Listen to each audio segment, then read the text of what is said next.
मेरे लिए ये एक भावुक क्षण भी है, एक भावुक लम्हा भी है। पहली बार मुझे लगता है कि पार्टी की कोई ऐसी बैठक जहां पे पार्टी के तमाम सांसद, पूर्व सांसद, विधायक, पूर्व विधायक, तमाम प्रत्याशी, तमाम महत्वपूर्ण नेता मौजूद हैं और पहली बार कोई एक ऐसी बैठक है जहां पर लोक जनशक्ति पार्टी के संस्थापक और मेरे पिताजी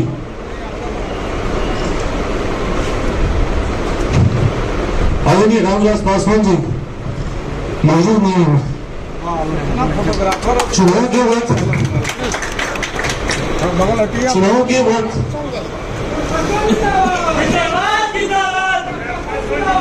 चुनाव के वक्त जिस तरीके से उनका निधन हुआ, हम लोगों ने किसी ने कल्पना नहीं की थी कि पार्टी को या परिवार को एक ऐसे दौर से गुजरना पड़ेगा कि जब सबसे ज्यादा उनकी जरूरत होगी और उस वक्त वो हम लोग के साथ नहीं होंगे।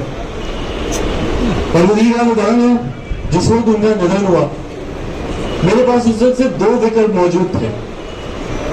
या तो मैं टूट जाता, मैं हार जाता और अपने हाथ खड़े कर देता कि भैया अब मुझसे संभव नहीं है। मुझे लगता है हर कोई उस पीड़ा को समझ सकता है कि एक पिता का ना रहना या एक पिता का साया एक पुत्र के लिए कितना महत्वपूर्ण होता है, उसके क्या मायने होते हैं। और एक ऐसे क्षण पे पिता का जाना जब आप अपनी जिंदगी का शायद सबसे महत्वपूर्ण जंग लड़ने जा रहे हो, उस वक्त उनका नहीं होना,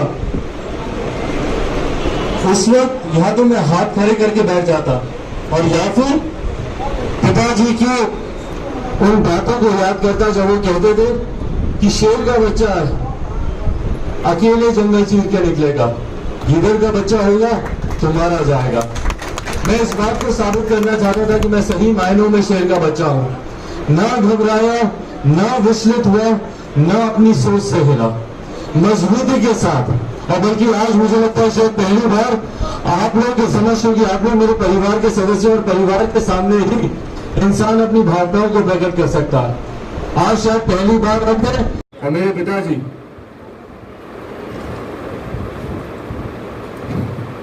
आदरणीय रामविलास पासवान जी मौजूद नहीं है।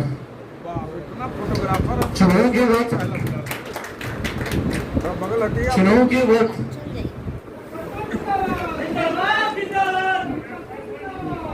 के वक्त जिस तरीके से उनका निधन हुआ, हम लोगों ने किसी ने कल्पना नहीं की थी कि पार्टी को या परिवार को एक ऐसे दौर से गुजरना पड़ेगा कि जब सबसे ज्यादा उनकी जरूरत होगी और उस वक्त वो हम लोग के साथ नहीं होंगे। उदाहरण है, जिस वक्त उनका निधन हुआ मेरे पास उस वक्त से दो विकल्प मौजूद थे। या तो मैं टूट जाता, मैं हार जाता और अपने हाथ खड़े कर देता कि भैया अब मुझसे संभव नहीं है। मुझे लगता है हर कोई इस पीड़ा को समझ सकता है कि एक पिता का ना रहना या एक पिता का साया एक पुत्र के लिए कितना महत्वपूर्ण होता है, उसके क्या मायने होते हैं। और एक ऐसे क्षण पे पिता का जाना जब आप अपनी जिंदगी का शायद सबसे महत्वपूर्ण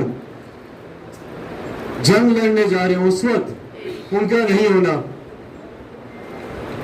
उस वक्त या तो मैं हाथ खड़े करके बैठ जाता और या फिर पिताजी की उन बातों को याद करता जब वो कहते थे कि शेर का बच्चा अकेले जंगल चीर के निकलेगा, गिदड़ का बच्चा होगा तो मारा जाएगा।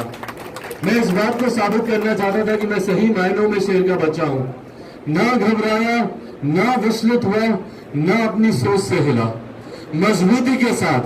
और बल्कि आज मुझे लगता है शायद पहली बार आप लोग के समझ होगी, आप लोग मेरे परिवार के सदस्य और परिवार के सामने ही इंसान अपनी भावनाओं को प्रकट कर सकता है। आज शायद पहली बार अब मैं दिल से अपनी बातों को यहाँ पे रखना चाह रहा हूँ। मैं भावुक होऊंगा तो मैं भावुक हो सकता हूँ। क्यों? क्योंकि आप लोग मेरे परिवार के सदस्य हैं। मेरे पिताजी के बाद आप ही लोग हैं जिन्होंने मुझे संभाला, जिन्होंने मुझे हौसला दिया, जो मुझे यहाँ तक लेकर आया। और आज मैं अपनी भावनाओं को आपके समक्ष प्रकट कर सकता हूँ, क्योंकि एक लंबे समय से मैंने इन भावनाओं को दबा के रखा हुआ था।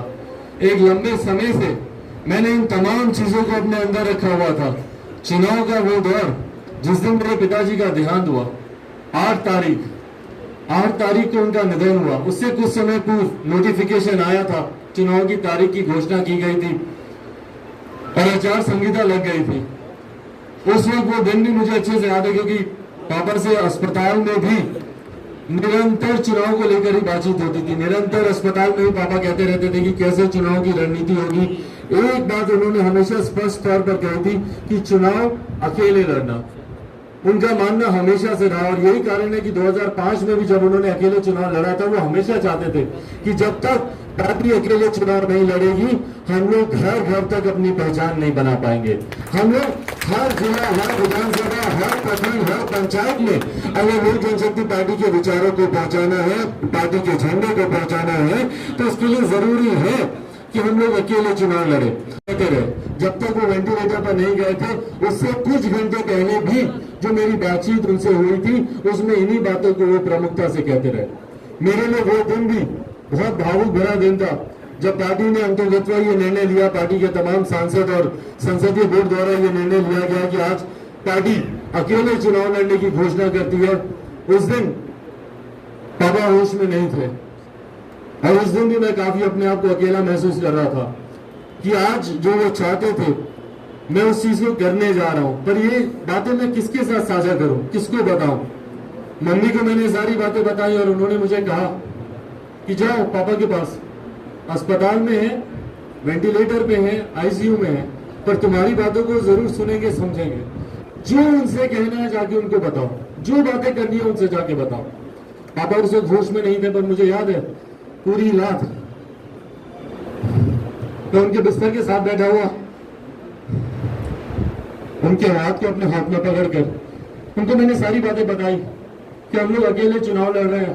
आपका जो सपना था बिहार फर्स्ट, बिहारी फर्स्ट, क्योंकि उन्होंने उसमें कई अपने सुझाव दिए थे, उसका जिक्र मैंने उनसे किया कि उसी के तहत हम लोग चुनाव लड़ने जा रहे हैं। पार्टी के झंडे के तले हम लोग चुनाव को लड़ने जा रहे हैं। और सारी रात में उनसे सारी बातें करता रहा। और उसके बाद 8 तारीख को जब उनका निधन हुआ, मैं नहीं चाहूंगा कि कभी भी कोई भी पुत्र इस परिस्थिति से गुजरे। पापा का शरीर भी अभी घर पर नहीं आया था, और क्योंकि उस वक्त समय कम था, चुनाव की घोषणा हो चुकी थी और पहले चरण के नामांकन के लिए आखिरी तारीख समीप थी, और हम लोग को पहले चरण के प्रत्याशियों की सूची को सार्वजनिक करना बहुत जरूरी था। और मुझे इस बात का एहसास था कि हम लोग जब 9 तारीख को पापा को लेकर यहाँ पर आएंगे, 2-3 दिन सारे क्रिया के जितने भी काम होते हैं, अंत्येष्टि के जो काम होते हैं, संभवतः शायद उस वक्त समय नहीं मिल पाएगा। सोचिए 4 घंटे पहले मेरे पिताजी का निधन हुआ, और 4 घंटे के बाद मैं बैठा था रात भर उस सूची को तैयार करने की पहले चरण में मेरे कौन कौन से प्रत्याशी चुनाव लड़ने के लिए उतरेंगे। और ये दिव्य शक्ति मुझे पिताजी द्वारा ही मिल रही थी। उन्होंने ही मुझे इतनी हिम्मत दी, इतनी शक्ति दी कि मैं उस वक्त भी अपने उस कर्तव्य को पूरा कर सका। अपने कर्तव्य की राह पर ना हल्का सा भी विचलित हुआ, ना लड़खड़ाया, और मजबूती से ना सिर्फ मैंने उस कार्य को पूरा किया, बल्कि उस पूरे महीने एक तरफ जहां मैं अपने पिताजी के क्रिया के कार्यक्रमों को पूरा कर रहा था, तो वहीं मजबूती से डिजिटल माध्यम से हो, वर्चुअल माध्यम से हो, जनता तक अपनी बातों को पहुंचाने का भी प्रयास कर रहा था।